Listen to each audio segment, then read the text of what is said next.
Z hlbín vesmíru priletel záhadný objekt, ktorý sa už nikdy nevráti. Vedci stále len tušia, odkiaľ prišiel a čo to vlastne bolo.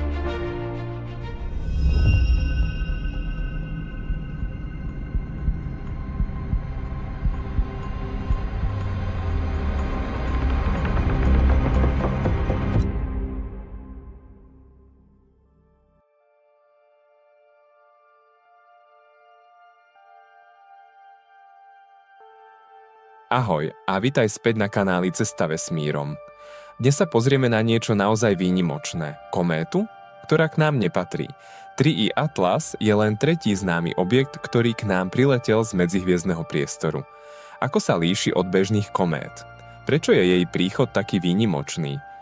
Poďme si predstaviť 20 fascinujúcich zaujímavostí o tomto návštevníkovi z ďalekého vesmíru. 3I Atlas je medzihviezdna kométa. To znamená, že nepochádza z našej slnečnej sústavy, ale k nám priletela z iného hviezdneho systému. Takéto objekty sú extrémne zriedkavé. Označenie 3I znamená tretí medzihviezdny objekt, pred ňou bola Oumuamua 1I a Borisov 2I.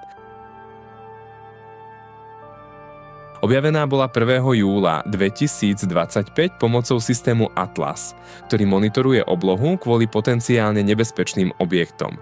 Jej dráha je hyperbolická, čo znamená, že len preletí okolo Slnka a už nikdy sa nevráti. Kométa letí rýchlosťou viac než 100 000 km za hodinu, čo je približne 30 km za sekundu. Veľkosť kométy 3I Atlas nie je presne známa, ale odhady hovoria, že jej jadro má priemer približne 1 až 2 km. Na rozdiel od väčšiny komét má 3I Atlas neobvyklé zloženie. Obsahuje veľké množstvo oxidu uhličitého, čo naznačuje, že vznikla v odlišnom prostredí. Je možné, že pochádza z oblasti galaktického hrubého disku, to je región Mliečnej dráhy, ktorý je extrémne starý, viac ako 10 miliárd rokov. To znamená, že kométa samotná môže byť staršia než Slnko, vznikla dávno pred tým, než existovala naša Zem. Už pri vstupe do vnútornej časti slnečnej sústavy začala vykazovať silnú aktivitu, uvoľňovala plyn a prach ešte vo vzdialenosti 3 astronomických jednotiek, teda 3-krát ďalej ako Zem od Slnka. Jej chvost má zvláštny kvapkovitý tvar, čo je veľmi nezvyčajné a vzbudilo to záujem vedcov. Svetlo odráža netypicky, pravdepodobne kvôli odlišnému chemickému zloženiu prachu, ktoré sa líši od našich komét. Jej farba je podľa pozorovaní mierne načervenalá, čo môže byť spôsobené prítomnosťou komplexných organických látok. Kométu už skúmali aj najväčšie observatóriá, vrátane Hubbleovho teleskopu, Webbovho teleskopu a aj misie Swift. Jej pozorovanie nám umožňuje porovnávať kométy zo slnečnej sústavy s tými z iných hviezdnych systémov, čo je kľúčové pre pochopenie vývoja planetárnych sústav. Kométa je bezpečná. Jej dráha nepretína Zem a nie je tu žiadne riziko kolízie.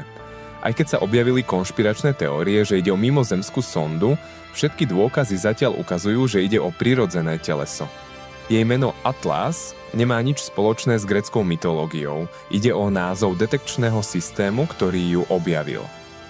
Ak sa podmienky zlepšia, na jeseň 2025 môže byť pozorovateľná pomocou väčších amatérskych ďalekohľadov. 3I Atlas sa zaradila medzi najzaujímavejšie objavy posledných rokov. Každý takýto medzihviezdny hosť je pre astronomov ako zlato. Kométa 3I Atlas je pripomienkou toho, aký neprebádaný a tajomný je vesmír okolo nás. A kto vie, možno niekde ďaleko práve teraz letí ďalší medzihviezdny návštevník. Ak sa ti video páčilo, nezabudni dať odber a sledovať nás aj ďalej. Objavuj s nami nekonečno.